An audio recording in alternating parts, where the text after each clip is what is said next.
Ce mercredi 26 avril, dans son émission L'heure des pros diffusée sur CNOO, Pascal Praud a reçu Daniel Riolo. Un échange au cours duquel le journaliste est revenu sur un passage de son livre KO Football Club où il raconte ce que Kylian Mbappé aurait exigé lors du Mondial 2022 au Qatar. Chaque semaine, du lundi au vendredi, Pascal Praud est aux commandes de son émission L'heure des pros diffusée sur CNOO. Ce mercredi 26 avril, le présentateur a reçu Daniel Riolo pour parler avec lui de son nouveau livre baptisé KO Football Club dans lequel le journaliste sportif livre les histoires secrètes du football français. Dans les premières minutes de leur échange, Pascal Praud a lu un passage du livre de Daniel Riolo dans lequel il parle de Kylian Mbappé. Vous dites, Kylian Mbappé est intouchable. Quelques mois avant le mondial au Qatar, le joueur exige une révision de la convention qui encadre la question du droit à l'image pour les internationaux français.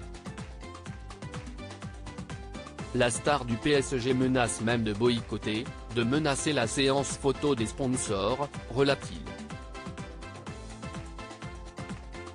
Et de faire le parallèle avec un autre grand joueur de football, mais en 1978, Michel Platini avait un pouvoir immense bien au-delà du joueur qu'il était et ils ont boycotté Adidas, ils ont mis des bandes noires sur les chaussures. Mbappé est quelqu'un qu'on n'abîme pas du tout dans le livre. Daniel Riolo a alors pris la parole.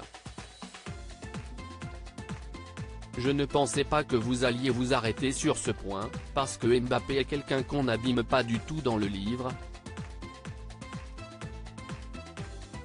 Tous les gens qui jouaient avec Platini disaient une chose, quand il partait au combat ou quand il partait au front pour ce genre de contestation, c'était pour tout le monde. C'était distribution pour tout le monde. C'était, je viens faire la photo si un tel vient. Mbappé si est pour lui, tout ce qu'il y a autour de lui, si est pour lui, si est l'individualisme poussé à l'extrême dans le football, a-t-il lâché? Et de poursuivre, à côté, ça ne l'empêche pas de donner. Sa maman distribue beaucoup dans sa ville de naissance, je n'ai aucun problème avec ça, je parle du terrain. La démarche est totalement individualiste. Son autre tacle au lendemain de la défaite des Bleus au Mondial 2022. Le compagnon de Géraldine Mayenne n'est pas à son premier tacle dans les médias. Le 19 décembre dernier, au lendemain de la défaite de la France face à l'Argentine lors de la finale de la Coupe du Monde 2022, il avait taclé Emmanuel Macron sur le geste de consolation qu'il avait eu à l'égard de Kylian Mbappé lors de son passage dans l'émission Face à Face sur RMC et BFM TV.